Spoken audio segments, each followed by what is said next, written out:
मैं आज यहाँ हूँ, कल शायद यहाँ ना रहूं। मुझे चिंता नहीं मैं रहूं या ना रहूं।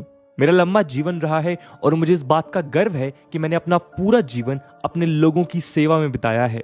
मैं अपनी आखिरी सांस तक ऐसा करती रहूंगी और जब मैं मरूंगी तो मेरे खून का एक एक कतरा भारत को मजबूत करने में लगेगा। अपनी डेथ से केवल एक दिन पहले यानी 30 अक्टूबर 1984 को उड़ीसा में अपनी स्पीच के दौरान इंदिरा गांधी ने ये लाइंस कही और अगले ही दिन कुछ ऐसा हुआ कि लगा जैसे इंदिरा गांधी पहले ही जान गई थी that death was soon approaching her. दोस्तों, इस स्पीच के अगले दिन यानी अक्टूबर 31, 1984 को देश की former prime minister Indira Gandhi को न्यू दिल्ली में असैसिनेट कर दिया गया और देश की इस आयरन लेडी को मारने वाला और कोई नहीं बल्कि उनके खुद के सिक्योरिटी प्रोवाइडर, उनके खुद के 2 बॉडीगार्ड्स थे। जी हां, बीन सिंह और सतवंत सिंह। यही वो 2 बॉडीगार्ड्स थे जिन्होंने प्राइम मिनिस्टर इंदिरा गांधी को गोलियों से छलनी कर दिया। अक्टूबर 31, 1984 को Indira Gandhi British actor Peter Ustinov से मिलने जा रही थीं, जो एक आयरिश डॉक्यूमेंट्री के लिए उनका इंटरव्यू लेने वाले थे। उनके दोनों ट्रस्टेड बॉडीगार्ड्स बीन सिंह और सतवंत सिंह उनके लिए गेट पर ही इंतजार कर रहे थे और जैसे ही मिसेस गांधी ने गेट को क्रॉस किया वैसे ही उन दोनों बॉडीगार्ड्स ने उनके ऊपर गोलियों की बौछार कर दी। लगभग 9:30 AM पर उनको all India institute of medical sciences यानी कि एम्स में ले जाया गया। उनकी डॉटर इन लॉ उनके साथ थीं और उनके बेटे जो कि देश के फॉर्मर प्राइम मिनिस्टर हैं राजीव गांधी कोलकाता में थे। डॉक्टर ने उनका ऑपरेशन स्टार्ट किया। ऑपरेशन के बाद पता चला कि कैसे 33 बुलेट्स जो उन पर फायर की गईं उनमें से 23 उनकी बॉडी में एंटर कर गई हैं। वहीं प्राइम मिनिस्टर हाउस पर बीन सिंह को इंडो तिब्बतन बॉर्डर पुलिस ने पकड़ लिया और वो वहीं मारे गए और सतवंत सिंह को उनके दूसरे बॉडीगार्ड ने अरेस्ट कर लिया। 1989 में उनको डेथ पेनल्टी के चलते एग्जीक्यूट कर दिया गया। उनके साथ ही इस असैसिनेशन के कॉन्स्पिरेटर केहर सिंह को भी फांसी की सजा दी गई। उसी दिन 2:20 PM पर इंदिरा गांधी ने आखिरी सांस ली। 6:45 PM पर उनके बेटे जो ये खबर सुनकर कोलकाता से प्रणब मुखर्जी के साथ वापस दिल्ली आए, उन्होंने देश के 6th प्राइम मिनिस्टर के रूप में शपथ ली और 8 PM को इंदिरा गांधी की डेथ की न्यूज दूरदर्शन पर पूरे देश के सामने टेलीकास्ट की गई। मिडनाइट तक पूरे देश में राइट्स की खबरें फैलने लगी। सबसे ज्यादा बुरी हालत देखने को मिली देश की कैपिटल न्यू दिल्ली। अगले 4 दिन तक राइट्स पूरी दुनिया में आग की तरह फैल गए और इन राइट्स में 3000 से भी ज्यादा इनोसेंट सिख अपनी जान गंवा बैठे।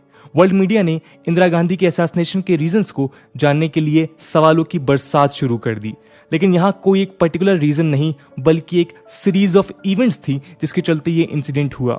आज की इस वीडियो में हम इन्हीं इवेंट्स को एनालाइज करेंगे और साथ ही साथ देखेंगे कि इस ब्रूटल असैसिनेशन का इंडियन सोसाइटी और पॉलिटिक्स पर क्या इम्पैक्ट हुआ। लेकिन उससे पहले आइए एक ब्रीफ नजर डालते हैं इंदिरा गांधी के पॉलिटिकल। आजादी के बाद देश के पहले प्राइम मिनिस्टर पंडित जवाहरलाल नेहरू के सामने सबसे बड़ी दिक्कत यही थी कि कैसे ब्रिटिश रूल में चल रहे रिलीजियस, एथनिक और कल्चरल फैक्शंस को खत्म करके एक यूनाइटेड इंडिया फॉर्ज किया जाए और उनका ये मिशन एक से बढ़कर एक चैलेंजेस से भरपूर था। उसी तरह उनकी डॉटर इंदिरा गांधी जो 1966 में पावर में आई, उनको भी अपने पिता की तरह उन्हीं दिक्कतों का सामना करना पड़ा। उनका पॉलिटिकल करियर एक रोलर कोस्टर राइड के जैसा था जिसमें 1971 के इंडिया पाकिस्तान वॉर में हुई जीत और ग्रीन रिवॉल्यूशन जैसे सक्सेसफुल हाइस के साथ साथ इमरजेंसी और ऑपरेशन ब्लू स्टार जैसे क्रिटिकल लोज भी थे। हालांकि उनको उनकी ऑथोरिटेरियन पॉलिसीज के चलते काफी क्रिटिसिज्म झेलना पड़ा, लेकिन उनके द्वारा लाए गए एक्सटेंसिव सोशल प्रोग्राम्स हमेशा तारीफ के पात्र बने रहे। 1970s इंदिरा गांधी की टेन्योर का मोस्ट ऑथोरिटेरियन फेज था। राइजिंग अनएम्प्लॉयमेंट, क्रंचिंग इकोनॉमी और 1971 इलेक्शंस में इंदिरा गांधी की इलीगल विक्ट्री को लेकर पूरे देश में प्रोटेस्ट चल रहे थे। उन्होंने अपनी गिरती पॉपुलैरिटी और बढ़ते एलिगेशंस के चलते काफी लोगों को अरेस्ट कर लिया। जब ये साबित हो गया कि उन्होंने अपनी कॉन्स्टिट्यूशनल पावर्स का मिसयूज किया है और पोल्स को एलिजिडली अपने फेवर में शो करके इलेक्शंस जीतने की कोशिश की है, तो कोर्ट ने उनकी पॉलिटिकल पावर्स को लिमिट करने का फैसला किया। उसी के चलते अपनी कुर्सी को बचाने के लिए इंदिरा गांधी ने 25 जून 1975 को पूरे देश में इमरजेंसी डिक्लेयर कर दी। इस कैटास्ट्रोफिक डिसीजन के बाद 1977 के लोकसभा इलेक्शंस में वो हार गईं, लेकिन 1980 में वो एक बार फिर वाइड स्प्रेड पॉपुलैरिटी के साथ प्राइम मिनिस्टर के पद पर वापस आईं। ये तो एक झलक हुई उनके मेन पॉलिटिकल करियर की, लेकिन उसके अलावा भी उस समय देश में कुछ ऐसी चीजें चल रही थीं जिसका डायरेक्ट लेना देना मिसेस गांधी के असैसिनेशन से था। इंदिरा गांधी के असैसिनेशन से कुछ समय पहले से ही देश में नेशनलिज्म और रिलीजन को लेकर कुछ पॉलिटिकल और कल्चरल बैटल्स इमर्ज हो रहे थे। स्पेसिफिकली बात करें तो पंजाब में सिख कम्युनिटी के कुछ एक्सट्रीमिस्ट लोग अपना अलग इंडिपेंडेंट नेशन बनाने की मांग कर रहे थे। उनका कहना था कि वो इंडिया में मेजॉरिटी हिंदू कम्युनिटी के द्वारा मार्जिनलाइज फील करते हैं और हिंदूज की मेजॉरिटी होने के चलते उनका अंडर रिप्रेजेंटेशन होता है। इंडियन नेशनलिज्म से इंस्पायर होकर इंडिपेंडेंस के बाद से ही ये लोग अपना खुद का सिख नेशन बनाना चाहते थे। साथ ही साथ उनको भी भरोसा था कि गवर्नमेंट उनकी इन डिमांड्स को सपोर्ट करेगी, लेकिन हुआ इसका ऑपोजिट। इंदिरा गांधी ने इस इमर्जिंग सिख नेशनलिज्म और देश में हिंदूज और सिख्स के बीच बढ़ रहे टेंशंस के खिलाफ टफ स्टैंड लिया। इसी के रिस्पॉन्स में 1970s और 1980s में इंडिया में एक एक्सट्रीमिस्ट सिख मूवमेंट उभर कर आया, जिसकी सिर्फ एक ही मांग थी और वो थी फॉर्मेशन ऑफ खालिस्तान। इस सिख इंडिपेंडेंस मूवमेंट की शुरुआत की पंजाब के जर्नैल सिंह भिंडरनवाला ने, जो सिख कम्युनिटी के एक एक्सट्रीमिस्ट लीडर थे। उनको इस मूवमेंट की इंस्पिरेशन मिली इंडिया की एक सिख पॉलिटिकल पार्टी अकाली दल से।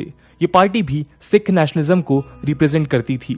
इसने शुरुआत में मेन स्ट्रीम इंडियन पॉलिटिक्स में अपनी जगह बनाने की पूरी कोशिश की, लेकिन कामयाब ना हो सकी और तभी से उन्होंने अपना खालिस्तान मूवमेंट लॉन्च किया, जिसका एम था खालिस्तान नाम का एक सेपरेट सिख नेशन हासिल करना।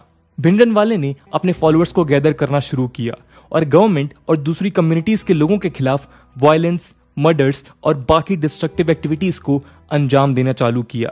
इसी के चलते पूरी कंट्री में एक डर का माहौल फैल गया। इतना ही नहीं, उन्होंने सिख के होलीएस्ट प्लेस गोल्डन टेम्पल को भी एक आर्सेनल में कन्वर्ट कर दिया।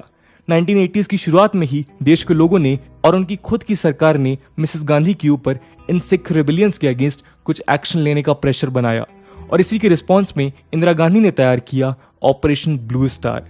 इस ऑपरेशन का मकसद था गोल्डन टेम्पल से टेररिस्ट थ्रेट को एलिमिनेट करना। बताया जाता है कि गोल्डन टेम्पल में सिख एक्सट्रीमिस्ट ने वास्ट अमाउंट्स में वेपनरी छुपा कर रखी थी, जो इंडियन सिटीजन्स के लिए एक बड़ा खतरा बन सकती थी। इस ऑपरेशन का काफी विरोध भी हुआ, क्योंकि कई लोगों को लगता था कि यह सही तरीका नहीं है, लेकिन मिसेस गांधी अपने फैसले पर टिकी रहीं। इसी के चलते जून 1, 1984 में उन्होंने इंडियन आर्मी को गोल्डन टेम्पल पर रेड करने के ऑर्डर दे दिए। यह ऑपरेशन पूरा एक वीक चला। गोल्डन टेम्पल पर अटैक कर दिया गया। इस असॉल्ट में गोल्डन टेम्पल को तो भारी मात्रा में नुकसान पहुंचा ही, लेकिन साथ ही साथ मिलिटेंट ग्रुप्स और आर्मी के कई लोगों को भी अपनी जान गंवानी पड़ी। मरने वालों में से एक मिलिटेंट जर्नैल सिंह भी था। कुछ लोगों का कहना था कि ये अटैक सेफ्टी के नाम पर जस्टिफाइड है, वहीं दूसरे कुछ लोगों का कहना था कि उनके रिलीजन के ऊपर इंडियन स्टेट का अटैक है। लेकिन इसके बाद देश में राइट्स के रूप में जो एक्सट्रीम वायलेंस उभर कर सामने आई, उसकी कल्पना किसी ने भी नहीं की थी। और तो और इंदिरा गांधी को डेथ थ्रेट्स भी मिलने लगे और उनके मर्डर होने के चांसेस बढ़ने लगे। एक इंटरेस्टिंग बात यहाँ ये है कि बेंत सिंह, जो काफी लंबे समय से इंदिरा गांधी का बॉडीगार्ड था, उसको ट्रांसफर करने की बात की जा रही थी, क्योंकि वो एक सिख था और इंदिरा गांधी पर असैसिनेशन का खतरा मंडरा रहा था। लेकिन मिसेस गांधी को उस पर इतने सालों की सर्विस के चलते पूरा भरोसा था, इसलिए उन्होंने उसका ट्रांसफर कैंसिल कर दिया। यहाँ उनका एक और मकसद भी था, और वो ये कि वो देश को और पर्टिकुलरली सिख कम्युनिटी को ये दिखाना चाहती थी कि वो सिख कम्युनिटी पर अब भी ट्रस्ट करती हैं और उनके खिलाफ कोई डिस्क्रिमिनेशन नहीं होने देंगी। और आज हम ये बात जानते हैं कि उनकी जरा सी गलती की सजा उन्हें अपनी जान देकर चुकानी पड़ी। ये तो बात हुई उन मेन स्ट्रीम फैक्टर्स की जिनको इंदिरा गांधी के असैसिनेशन की वजह बताया जाता है, लेकिन उसके अलावा भी कुछ थ्योरीज हैं जिनके मुताबिक मिसेस गांधी के असैसिनेशन की वजह कुछ और ही थी। आइए देखते हैं। दोस्तों, कई लोगों का मानना यह था कि इंदिरा गांधी की डेथ के पीछे उन्हीं की गवर्नमेंट के कुछ मेंबर्स शामिल थे।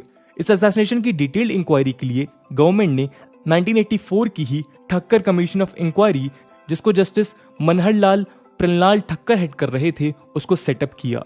इस कमीशन ने मिसेस गांधी की डेथ के पीछे छुपे कॉन्स्पिरेसी एंगल को प्रोब करने के लिए एक कमीशन भी बनाई, लेकिन ठक्कर रिपोर्ट ने निडल ऑफ सस्पिशन आर के धवन की तरफ अपॉइंट की। आर के धवन मिसेस गांधी के एक क्लोज एड थे, लेकिन वो अपने इस पोजीशन से आगे बढ़ना चाहते थे। वो इंदिरा गांधी को हटाकर उनकी जगह लेना चाहते थे और इसलिए उन्होंने मिसेस गांधी के सिख बॉडीगार्ड्स को उनको मारने का ऑर्डर दिया।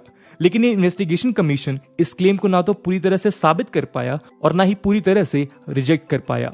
दूसरी कॉन्स्पिरेसी थ्योरी गवर्नमेंट के एक और मेंबर से जुड़ी है और वो है जगतार सिंह। जगतार सिंह भी मिसेस गांधी की सिक्योरिटी टीम का पार्ट थे और वो भी एक सिख थे, लेकिन एक कॉन्स्पिरेसी इंक्वायरी के चलते उनके ऊपर लगा ये चार्ज इसलिए डिसमिस कर दिया गया क्योंकि वो ऑन द स्पॉट प्रेजेंट नहीं थे। इसी तरह जैसे जैसे इन्वेस्टिगेशंस आगे बढ़ती गईं, काफी सिख कम्युनिटी के लोगों को सस्पिशियस नजरों से देखा जाने लगा। खैर, असल में गिल्टी कोई भी हो, लेकिन यहां एक चीज गौर करने वाली है और वो ये कि कैसे इस पॉलिटिकल डिमांड ने दो रिलीजन्स के बीच इतना भयानक पॉलिटिकल रूप ले लिया। असैसिनेशन के बाद पूरे देश में एक्सट्रीम पॉलिटिकल और रिलीजियस कॉन्फ्लिक्ट्स देखने को मिले। जो लोग इंदिरा गांधी के सपोर्टर्स थे, उन्होंने सिख लोगों के घरों और वर्शिप प्लेसेस को डिस्ट्रॉय कर दिया। राजीव गांधी की गवर्नमेंट और स्टेट का लॉ एंड ऑर्डर इंफ्रास्ट्रक्चर इसको शांत करने में कोई मदद नहीं कर पाया, जिससे सिख कम्युनिटी में गवर्नमेंट के अगेंस्ट गुस्सा और भी बढ़ता गया।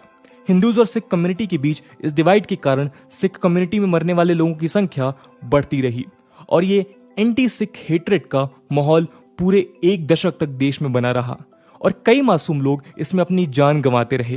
हालांकि दिसंबर 2018 में आई दिल्ली हाई कोर्ट की जजमेंट के बाद इन सिख राइट्स को भड़काने वाले एक सीनियर कांग्रेस लीडर सज्जन कुमार और उनके साथ कुछ और कॉन्विक्ट्स को लाइफ इम्प्रिजनमेंट की सजा सुनाई गई, लेकिन तब तक काफी देर हो चुकी थी। तो दोस्तों, ये थी कहानी इंदिरा गांधी के असैसिनेशन की।